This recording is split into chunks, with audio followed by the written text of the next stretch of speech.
en el mundo están pasando todos estos cambios climáticos tan pero tan marcados que no solamente son noticias, noticia permanente, sino hacen mella en la población, en cada individuo. En Chile, copiosa lluvia, se abrió la tierra, inundaciones, maremotos, desprendimiento de glaciares, los lugares donde quizás la biodiversidad cambia drásticamente y con ella los efectos secundarios y primarios que trae alrededor del mundo. Y hay un nuevo concepto que se llama la ecoansiedad. Con esta ola de calor en pleno invierno o viceversa, incendios, inundaciones. Bueno, ecoansiedad es una de las palabras que van a escuchar y ya seguramente muchos han escuchado a lo largo de esta última parte del año. Irene Weiss es bióloga de la UBA, especializada en ecología, y con ella vamos a hablar sobre la ecoansiedad. Irene, buenas tardes. Sebastián Chapiro te saluda aquí en Duplex, en el EU2 de Bahía Blanca. Gracias por atenderme. ¿Cómo va? ¿Cómo estás, Sebastián? Un gusto de nuevo charlar contigo. El gusto es mío, Irene. La pueden seguir a Irene como @Weiss. Sí, Weiss Irene. Weiss al Irene. revés. Sí, Weiss Irene, por eso Weiss Irene, exacto. Sí, W-A-I-S, con A y una sola S, porque al revés es otra persona, y la pobre está cansada de que le escriban pensando que soy yo. Se la pasa mandándome mensajes, habla en inglés, no sabe español, no sabe ecología, entonces me dice, me parece que esto es para usted. Ahí está. Bueno, la siguen como Weiss Irene, W-A-I-S Irene, Weiss Irene. Irene, ¿qué es la ecoansiedad? ¿Cómo la definimos? Ay, mira, la verdad que es muy importante y es una palabra que ya tiene un tiempito, surgió en el año 2017, bueno, hay uno, no voy a hacer menciones especiales, pero ya se imaginarán quién, hay un candidato que dice que es un cuento, que no existe, cuando cada vez es peor la situación que se ve, sobre todo en la gente joven, ¿no?, en los pibes. Es o sea, el candidato este que te digo dice que no existe, que es un camelo. Claro. A veces te digo que me río por no llorar. El término de ansiedad en realidad se refiere a o sea, tiene la misma parte importante de la ansiedad, que todo el mundo sabe lo que es, o sea, es un conjunto de signos y síntomas de tipo psiquiátrico, psicológico. Yo soy ecóloga, soy bióloga, no me voy a meter en eso, pero sí con el prefijo eco, porque surge en el año 2017 como ecoansiedad cuando es un temor crónico a un cataclismo ambiental que puede ser causado por estar escuchando todo el tiempo en las redes, en las noticias, cuestiones catastróficas sobre, como vos bien mencionabas recién, ¿no?, sobre el calentamiento global, sobre no sé, todo lo que está ocurriendo con la Tierra, la crisis climática, la crisis ambiental, la pérdida de biodiversidad, la falta de alimento en un futuro cercano, la falta de agua, en fin. Es un tema preocupante para las generaciones futuras, ¿no? Uh-huh. Y este término lo acuñó justamente hace 6 años, como te decía, perdón, sí, dije bien, 6 años, del 2017, la Asociación Estadounidense de Psicología, pero es muy difícil que en los lugares, en las áreas de salud mental de muchos países se haga como un diagnóstico, ¿viste? Porque la gente por ahí explica qué es lo que le está pasando y lo tratan como una ansiedad común y debe tratarse como algo diferente, porque es algo que está ocurriendo, sobre todo se intensificó mucho a partir del fenómeno Greta Thunberg, ¿viste? ¿Te acordás antes de la pandemia? Sí. Esta chiquita sueca de 15 años cuando fue a enfrentarse con los líderes en Naciones Unidas, ¿no?, de todos los países. Claro, te quiero preguntar el diagnóstico, porque se habla de esto y a veces quizás en la consulta hasta te pueden haber llamado otras personas dedicadas a la psiquiatría y psicología para profundizar en el tema. Y también el tema desde el punto de vista de la biología, cómo estos cambios están ganando los titulares cada vez más seguido y también hacen mella en la gente. La ansiedad de, viste qué desastre, y salimos de vacaciones y podremos volver, habrá un temporal de nieve, si vamos para acá y está puede pasar Hillary en Estados Unidos o lo que fuera. Bueno, hay mucha gente que planifica sus vacaciones y hoy día dice, no, zona de huracanes, no, mejor no vamos. Se adelanta o hace ese tipo de consultas como para intentar no pasar un sobresalto. Claro, indudablemente tenemos mucho más información que antes, las redes sociales, las noticias, o sea, todo llega mucho más rápido, además que los eventos extremos intensificaron. Sí. Perdón, no, estoy medio disléxica. No, por favor, no hay problema. No, 5 horas y media de clase sin parar, así que disculpen porque puedo... Es el clima también, escuchame. No, yo cuando me estreso empiezo a ser medio disléxica, no. Perdón, no, lo que te decía, que justamente el exceso de tantas noticias hace que la gente se preocupe, porque, es más, que se preocupe de más, porque te voy a decir que justamente lo que nosotros estamos tratando, mira, yo formo parte de un colectivo, cuando digo nosotros formo parte de un colectivo que dirige la licenciada Marisa López, que es una psicóloga especializada en casos de suicidio, no es suicidóloga, y ella justamente me convocó porque ella tiene un colectivo que se llama Operación en Crisis, donde ella trabaja con diferentes temas, por ejemplo, qué sé yo, si hay una crisis en un sistema de salud, va a hablar con un médico, si hay una crisis en un sistema penitenciario, va a hablar con un abogado penalista, y en el caso del tema que me convoca a mí me pidió que hablara con los alumnos que cursan para ser operadores en crisis, que es una carrera terciaria, que les explique el tema de ecoansiedad, porque hay muchos docentes de escuelas, tanto primarias como escuelas medias, que no saben muy bien cómo trabajar estos temas con los pibes, y yo misma en la universidad, yo doy clase en la facultad, y los chicos, sobre todo los de los primeros años, les agarra una angustia, o sea, hay que tener mucho cuidado como uno les da los temas reales, por supuesto, porque esto está ocurriendo, pero hay que tener mucha cautela de cómo uno les explica estos temas, porque como dice el panel intergubernamental de cambio climático de expertos de Naciones Unidas, tenemos una ventana de oportunidad para revertir las cosas, lo que pasa es que es muy pequeña y no se están haciendo las acciones necesarias lo rápido que se precisarían, ¿entendés? Ahora me quiero meter en qué cosas puntuales y cuáles son los principales ejes para comenzar este cambio que estás enunciando, pero antes quiero irme un poquitito para atrás en la línea del tiempo y preguntarte si hace 30 años atrás se hablaba, digo 30 por decir un número, después vos me dirás con más exactitud, si se hablaba realmente del cambio climático y de los desastres climáticos. ¿Cuándo se empezó a hablar sobre el desastre climático, sobre el cambio climático profundo? Te voy a decir una cosa, Sebastián, yo tengo 66 años. Sí. Yo terminé mi licenciatura a los 21 y me fui a estudiar mi posgrado a Estados Unidos, porque yo quería ser ecóloga y acá era imposible, porque si yo seguía la carrera de posgrado acá era hacer un doctorado en biología, era más de lo mismo, y la única opción era o ser genetista o ser bióloga molecular. Yo quería ser ecóloga, se me había metido en la cabeza la idea de la ecología. Entonces, ahora, por supuesto, hay un montón de carreras que tienen que ver con eso acá, tanto de grado como de posgrado, pero en aquella época no había opción. Entonces, yo me fui a vivir a Estados Unidos con una beca de la OEA, y ya allá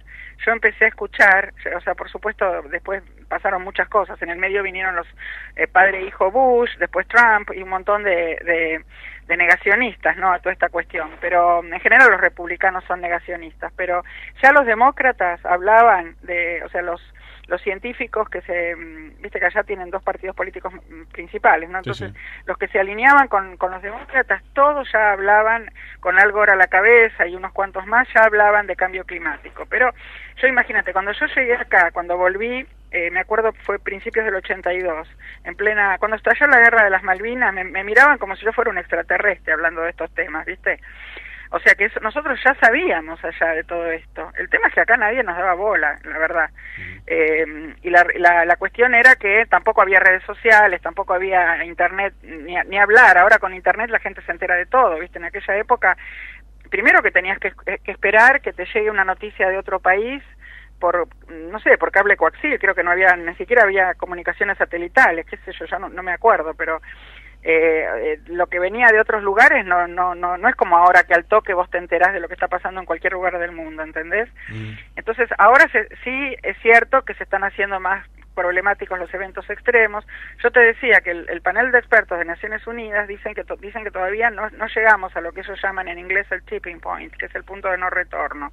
O sea, todavía tenemos una posibilidad de mejorar la situación ambiental, pero claro, hay que ir migrando, por ejemplo, hacia las energías renovables rapidísimo, y no se está haciendo con tanta velocidad. Sobre todo porque por ejemplo, en el caso de los combustibles fósiles, hay una resistencia al cambio, una inercia. Vos tenés, por ejemplo, países como por ejemplo, Reino Unido, todo Reino Unido, Inglaterra, sobre todo, como tiene tanto carbón, que no lo terminó de usar desde la época de la Revolución Industrial, y ahora está fuera de la Unión Europea, con lo cual las reglas que rigen para los países de la Unión, ellos no lo tienen después del Brexit, siguen usando carbón para calefaccionar las casas. Y yo pregunto, mi hijo estaba haciendo un posgrado, mi hijo mayor es geofísico, estaba haciendo un posgrado en el Imperial College en Londres, en pandemia, y me acuerdo de hacer Zoom con él y le decía, pero ¿por qué usan carbón todavía en Inglaterra? Porque lo tienen, mamá, lo tienen y quieren acabar hasta la última gota. Claro. ¿Entendés? O sea, el recurso está, bueno, usémoslo. Claro, exacto, pero vamos a aclarar un poco para la audiencia que no sabe. El efecto invernadero, o sea, los gases de efecto invernadero son mayormente producidos por los combustibles fósiles, que son el peor de todos es el carbón mineral, no, por supuesto, después viene el petróleo y después viene el gas, que va a ser un combustible, ya está siendo un combustible de transición. En el caso del petróleo, vos tenés un lobby petrolero tan fuerte, que es imposible ir contra esta gente, porque son empresas que no solamente ponen pauta publicitaria en todos los medios grandes, sino que pagan las campañas políticas, no acá, estamos hablando de todas partes del mundo, pagan campañas políticas de los candidatos de todos los partidos, entonces gane quien gane siempre van a quedar bien parados, ¿entendés? Vos imaginate los países de la Liga Árabe, por ejemplo, andá a decirle a esos países que dejen de usar petróleo, si viven de eso. Obvio. Entonces, se caen todos los acuerdos, a partir del Acuerdo de París, que fue en 2015, las conferencias de las partes de cambio climático, que ya van por la número 20 y pico, 28 creo que la de este año, si no me equivoco, a fin de año, que se va a hacer en Dubái o en Abu Dhabi, bueno, no me acuerdo exactamente, pero se hace en esa zona. Siempre a fin de año, todos los años, la conferencia de las partes del acuerdo de cambio climático terminan por acordar algo, valga la redundancia, y después no lo cumplen, porque los países pobres tienen que necesitar apoyo económico de los países ricos para poder migrar hacia las nuevas tecnologías de las energías renovables. ¿Entendés? La energía eólica, solar, undimotriz, mareomotriz, qué sé yo, geotérmica, hay un montón. Y la verdad que en otras partes del mundo ya se está transformando. Acá, por ejemplo, se habla mucho de, ahora, bueno, van a venir los autos eléctricos o los autos híbridos. Los autos eléctricos, si vos los cargas con electricidad que fue producida con combustibles fósiles, no sirve, es más de lo mismo. Esa electricidad con la que cargas un auto eléctrico tiene que estar producida por una tecnología, digamos, por una energía renovable, ¿entendés? Y eso a nosotros todavía nos falta bastante para llegar a eso. Tal cual. Irene, ¿y cuáles son los principales ejes que habría que ponerle atención como para empezar a revertir esta crisis climática en el mundo? Bueno, mira, lo primero es dejar de deforestar, porque después te dicen, no, vamos a recuperar los bosques, las selvas. ¿Vos sabés los miles de millones de años de evolución que se necesita para recuperar todo un bosque o una selva? No basta con plantar los arbolitos, ¿viste? Aunque sean especies nativas. Ni hablar que no se puede, o sea, no se deberían plantar especies exóticas porque traen más problemas ambientales que cualquier otra cosa. Pero un bosque, una selva, es todo un ecosistema que te presta servicios ambientales, es un sumidero de carbono, o sea, te absorbe el dióxido de carbono de la atmósfera porque las plantas lo necesitan para la fotosíntesis. Los humedales son fundamentales y ahora con esta sequía tremenda que tuvimos, ahora se está recuperando un poco, pero esos 3 años de sequía extraordinaria que tuvimos en nuestra columna vertebral hídrica, que es el Paraná, ¿no? Vos pensás que las 7 provincias que tienen riberas sobre el Paraná, que son Formosa, Chaco, Santa Fe, Buenos Aires y las 3 de la Mesopotamia, Entre Ríos, Corrientes y Misiones, tuvieron que ser declaradas en emergencia hídrica por el Poder Ejecutivo Nacional, o sea, hubo un decreto presidencial para apoyarlos por emergencia hídrica, porque Rosario, por ejemplo, se quedó con la toma de agua fuera del río, del Paraná.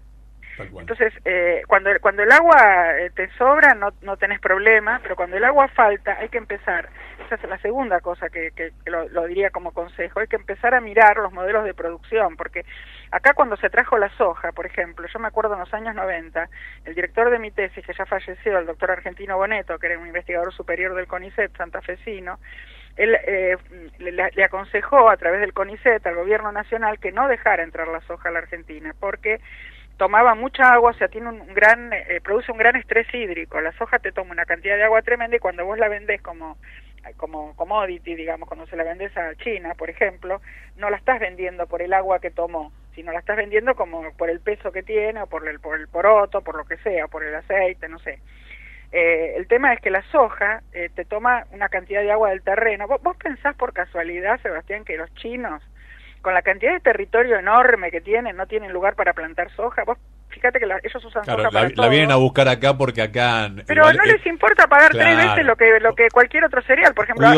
Cuido mi suelo y que se estropee el suelo de otro, pero dame las hojas y yo alimento lo mismo. Eso se llama externalización de costos en economía ecológica, que es una materia que yo doy también. Economía ecológica, eso se llama externalidades. Externalización de costos, estás produciéndole un daño a otro. O sea, vos pensás que 1/4 de la población mundial son chinos. ¿Y qué comen los chinos? Arroz. ¿Dónde se cultiva el arroz? En los humedales. Ellos tienen humedales, tienen un montón de agua donde cultivan el arroz, y tienen el agua guardada para darle de tomar a su población, que es la más grande de todo, o sea, es el país que más población tiene en todo el mundo. Entonces, cuando acá llegó la soja en los 90, que parecía el oro verde, como decían en todos lados, viste, con una ignorancia supina, obviamente le iban a preguntar al productor qué prefiere, que le vender, no sé, maíz o trigo a $200 la tonelada en aquel momento, no sé cuánto estará ahora, o prefiere vender soja a $600 la tonelada. Obviamente que el productor, el campo te va a decir, quiero ganar el triple. Pero no se piensa en esas externalidades, en esas externalizaciones de costos que vienen después a largo plazo, con el tiempo. Esto es como el cáncer, ¿viste? Los contaminantes, vos empezás a contaminarte y por ahí te enfermaste después de 30 años y no podés darle decir, bueno, fue por esto que me enfermé, fue por una suma de cosas, ¿no? Bueno, con esto pasa exactamente lo mismo. Entonces acá tenemos un modelo de producción muy insustentable, tuvimos durante mucho tiempo. El tema de los pinos es otra historia. Los pinos, para las pasteras o para usar o sea, es que los pinos tienen mucha resina, que se usa mucho en la industria, porque la madera del pino realmente no se usa para papel, no vale nada, o sea, cajones de manzana, muebles baratos, es lo único que podés hacer, ¿no? Con la madera de pino. Pero sí tienen una gran cantidad de resina, y eso en la industria es muy valioso. Entonces, ¿por qué los trajeron a Corrientes, por ejemplo? El pino, en su lugar de origen, que es el pino de Oregon, que es el que trajeron de Norteamérica, es muy abundante en la zona de los grandes lagos entre Estados Unidos y Canadá, esos bosques, ¿no? Ahí toman una cantidad de agua, tienen los grandes lagos, esos gigantes, el pino toma una cantidad enorme de agua, y cuando se empieza a llenar de pinos, porque crece muy rápido, tenés los castores, que allá son nativos, que te hacen los diques, entonces te tiran algún pino abajo, o sea, toda la evolución hizo que todo fuera perfecto en su lugar de origen, ¿entendés? Y aparte el pino, mirá lo que tiene, cuando para evitar lo que se llama en ecología la competencia intraespecífica, o sea, los individuos de una misma especie compiten por los nutrientes, por la luz del sol, por el agua, por todo exactamente en la misma proporción.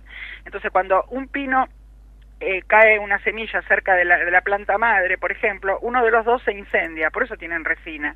Se autoincendia para poder proteger a la población, para que no compitan de más. Ahora, ¿qué pasa cuando vos lo traes acá?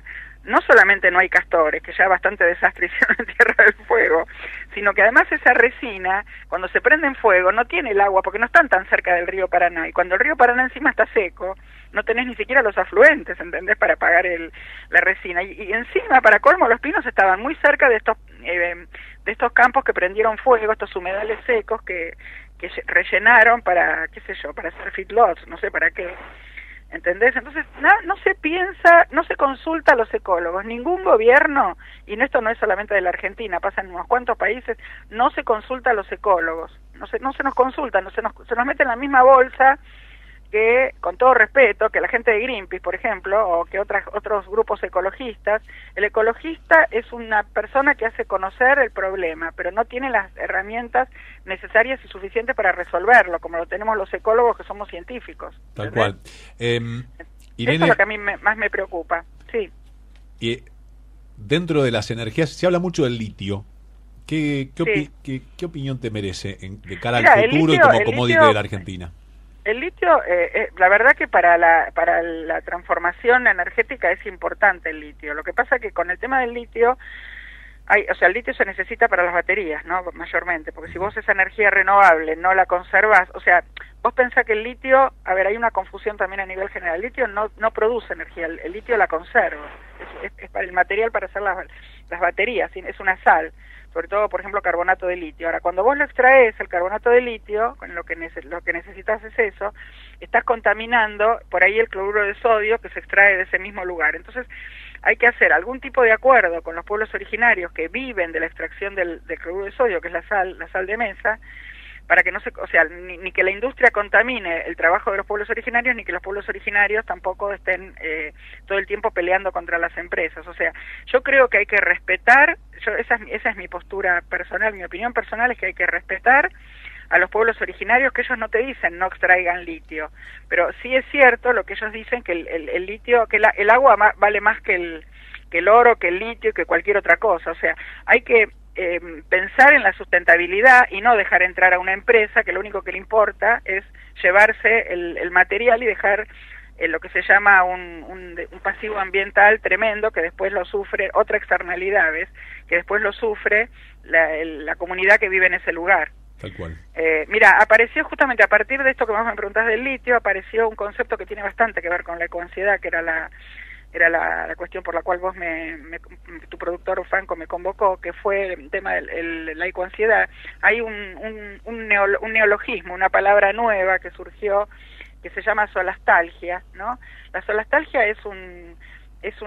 describe, digamos, una forma de angustia, incluso te digo más, es anterior al concepto de ecoansiedad, digamos, reconocido como tal, ¿no? Surgió la primera vez que habló de esto, la primera vez que se habló de esto fue en el año 2015, cuando la revista médica más prestigiosa del mundo, que se puso muy famosa, digamos, muy de moda, y la gente empezó a hablar mucho de eso durante la pandemia, que es la revista The Lancet, ¿no?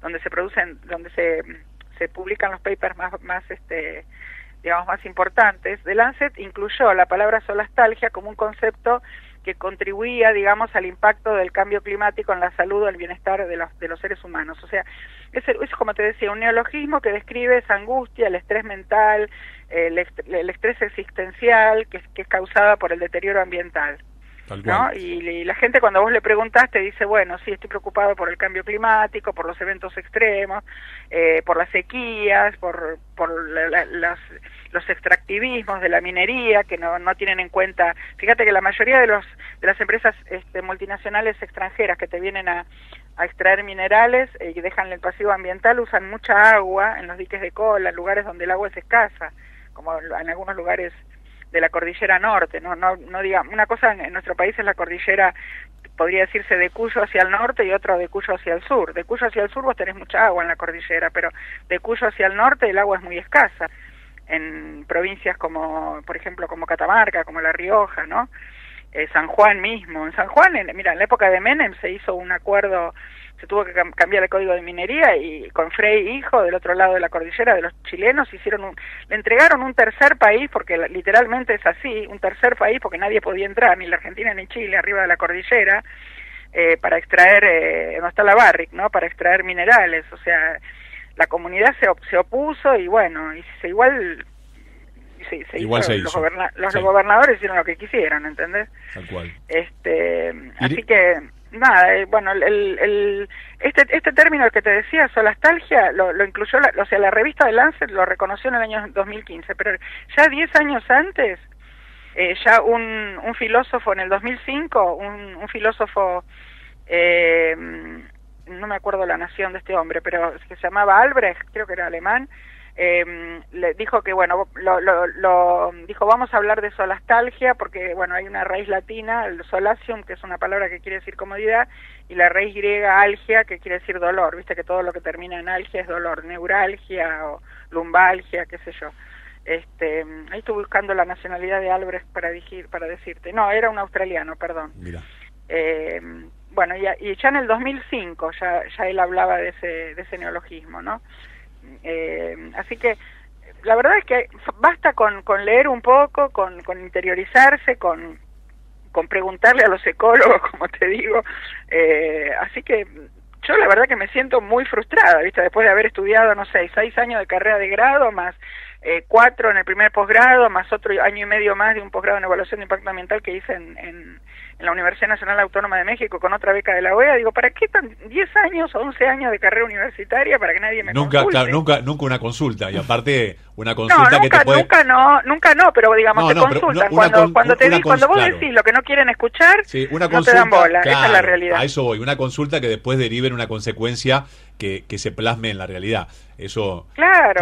eso no pero sucede. la verdad es que esto es por el bien de todos. O sea, yo a veces les digo a los gobernadores de algunas provincias, si ustedes no saben, infórmense. Si no les gusta mucho lo que digo, bueno, piensen en sus hijos y en sus nietos.